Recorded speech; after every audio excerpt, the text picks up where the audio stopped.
अब देखिए बैंक के कार्य, अगली टॉपिक जो हमारा बैंक के कार्य,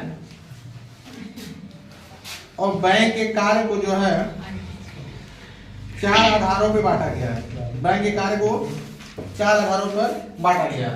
किसी किसी बुक में 3 ही आधार दिया, यहाँ 4 लेके चल रहे हैं। पहले देखिए सब आसान दिया है, जमा स्वीकार करना। बैंक का पहला कार्य क्या है? जमा स्वीकार करना। दूसरा कार्य क्या है? ऋण प्रदान करना। दूसरा कार्य क्या है? ऋण प्रदान करना। तीसरा कार्य एजेंसी संबंधी कार्य, एजेंसी संबंधी कार्य या अभिकर्ता संबंधी कार्य। चौथा कार्य आपका अन्य कार्य या विविध कार्य। चौथा कार्य क्या है? अन्य कार्य या विविध कार्य। अभी बैंक के जमा स्वीकार करना है ना, तो जमा स्वीकार करने के बैंक मुख्य रूप से वर्तमान में तो कह सकते 4 ही प्रकार से जमा स्वीकार करती है, लेकिन जब आई थी तो 5 प्रकार से जमा स्वीकार करती है, जिसमें जो मुख्य वही बता रहे हैं। देखिए सबसे पहला जो था सावधि जमा खाता। सावधि जमा खाता वह खाता होती है जिसमें एक निश्चित धनराशि एक निश्चित समय के लिए क्या कर दी जाती है? जमा कर दी जाती है। प्रायः इस खाते पर बैंक क्या करता है? अधिक ब्याज देता है। एक निश्चित समय के बाद तो मूलधन का जस्ट दूना रकम भी क्या करती है? बैंक प्रोवाइड कराती है। प्रायः 5 साल, 7 साल, 8 साल, 10 साल में बैंक क्या करती है? टोटल जो मूलधन जमा होता है जस्ट उसका क्या हो जाता है? ब्याज मिला क्या हो जाता है? जस्ट दूना हो जाता है। वो कौन सा हमारा खाता है? सावधि जमा खाता है। इस खाते में बैंक क्या करती है? सबसे अधिक ब्याज देती है। दूसरा खाता हमारा कौन सा खाता है? बचत खाता है ना, सेविंग अकाउंट का। बचत खाते में, बचत खाता वह खाता होती है जिसमें जमा करता क्या करता था? सप्ताह में जितनी बार चाहे उतनी बार रुपया क्या करता था? जमा कर लेता था। लेकिन निकालने की सुविधा सप्ताह में कितनी बार थी? 2 बार थी। लेकिन एटीएम की वजह से अब हर कस्टमर जितनी बार चाहे उतनी बार रुपया क्या कर सकता है? निकाल सकता है और क्या कर सकता है? जमा कर सकता है। और बैंक साधारणतः इस पे 3.5% क्या करती है? वार्षिक ब्याज देती है। बट आपके पासबुक पे क्या होता है? तिमाही चार्ज होगा। पहले 6 मंथ होता था, क्या होता है? तिमाही। हर 3-3 महीने में ब्याज क्या होते हैं? चार्ज होते रहते हैं। फिर ध्यान दीजिएगा, अगला जो कह सकते हैं कि सबसे कम ब्याज अगर देती बैंक तो किस पे देती है? वो बचत खाते पे देती है। उसके बाद जो है चालू खाता। चालू खाता प्राय किसके लिए उपयोगी है? व्यापारी के लिए उपयोगी है। चालू खाता किसके लिए उपयोगी है? व्यापारी।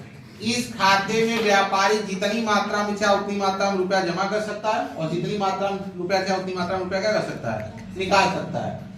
खर्च हो, बैंक प्राय चालू खाते में ब्याज क्या करती है? नहीं देती है। अगर ब्याज देती भी है तो बहुत लेस मात्रा, एकदम मामूली ब्याज देती है। सबसे कम ब्याज अगर प्रोवाइड होती है तो चालू खाते पे होती है। और देखिए क्या होता है कि अगर जमा धन से व्यापारी ने क्या किया? अधिक धन निकाल लिया है तो बैंक उल्टे ब्याज क्या करती है? काट लेती है।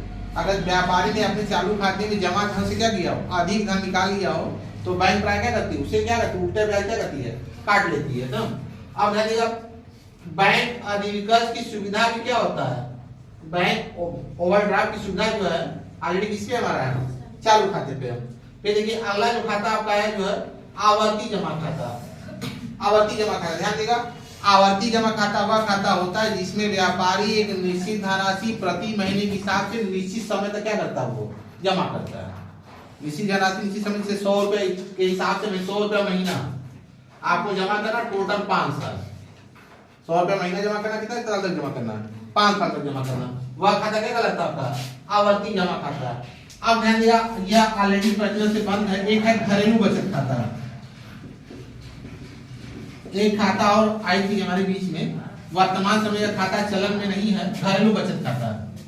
घरेलू बचत खाता वह खाता होती है जब लोग बैंक के पास जाने से क्या करते थे? कतराते थे। मतलब जब बैंक स्टार्टिंग जब आई थी तो जनता क्या थी? उस समय कम पढ़ी लिखी थी, तो ऑलरेडी वो बैंक के पास नहीं जाना चाहती थी। तो बैंक ने उपाय लगाया कि नहीं, अब क्यों ना बैंक जनता के पास चली जाए ना। और देखिए इस समय हमारी वर्तमान सरकार द्वारा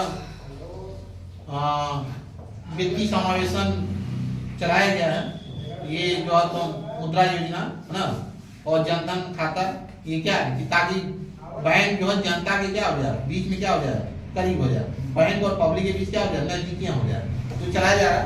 उस समय भी बैंक को नजदीक बनाने की उपाय लगाई थी ना, घरेलू बचत खाता। तो घरेलू बचत खाता क्या होता था? इसमें कस्टमर क्या करता था? अपना बैंक के पास जाता था, एक फॉर्म भरता था और फॉर्म भरने के बाद बैंक क्या करती थी, किसी गुल्लक या लॉकर दे देती थी। अब वह गुल्लक या लॉकर बैंक क्या कस्टमर क्या करता अपने पास है और अपने आवश्यकता अनुसार इस गुल्लक या लॉकर में पैसा क्या करता था, जमा करता था। जब यह लॉकर भर जाता था तो एक निश्चित समय के बाद वो लॉकर लेके कहाँ जाता था कस्टमर, फिर बैंक के पास जाता था और बैंक या गुल्लक या लॉकर क्या करता था, खोल के इसका रुपया गिन के उसके खाते में क्या करता था, जमा कर देता था। का इस खाते पर ब्याज भी किस खाते की तरफ मिलती थी, बचत खाते। वर्तमान समय घरेलू बचत खाता क्या प्रचलन से बंद है। अब ध्यान दीजिएगा, अब दूसरा टॉपिक हमारा ऋण प्रदान करना। ध्यान दीजिएगा, बैंक प्राय जो है 4 प्रकार के ऋण प्रोवाइड कराती है।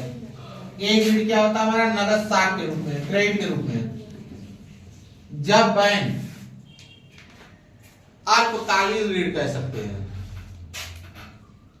कुछ समय के लिए क्या करती है, बिना जमानत पे क्या करती है, ऋण प्रदान कर देती है, तो वो क्या कहलाता है हमारा नगद साख के रूप में। प्राय इसमें जो ऋण की राशि के रूप में ना, तो बैंक प्राय क्या करती है, इस व्यवस्था के अंतर्गत अल्पकालीन ऋण क्या करती है, प्रदान करती है ना, और प्राय जमा के रूप में कुछ स्वीकार नहीं करती है। अब ये दूसरा टॉपिक है ऋण अथवा अग्रिम के रूप में, ऋण तथा अग्रिम के रूप में। अब जब बैंक ऋण प्रदान करती है और जमानत के तौर पे कोई ना कोई कागजात या कोई ना कोई गिरवी अपने पास क्या करती है, रखती है, तो वह ऋण की राशि क्या कहलाती है, ऋण तथा अग्रिम के रूप में कहलाती है। फिर ध्यान दीजिएगा, अगला टॉपिक जो आपका क्या है, बैंक अधिविकर्ष के रूप में। बैंक अधिविकर्ष, बैंक ओवरड्राफ्ट। ऑलरेडी आपको पहले ही बता दी थी, बैंक ओवरड्राफ्ट की सुविधा किस खाते में उपलब्ध होती है, चालू खाते में। बैंक ओवरड्राफ्ट की सुविधा क्या होती है, चालू खाते। बैंक ड्राफ्ट होता क्या है, जब व्यापारी अपने चालू धन से, चालू खाते में जमा धन से क्या करता है, अधिक धन निकाल लेता है। जब व्यापारी अपने चालू खाते में जमा धन से क्या करता है, अधिक धन निकाल लेता है, तो वो क्या कहलाता है हमारा बैंक ओवरड्राफ्ट। फॉर एग्जांपल, अगर व्यापारी के पास क्या है, उसके खाते में 15,000 जमा है और कस्टमर ने क्या किया 20,000 रुपया निकाल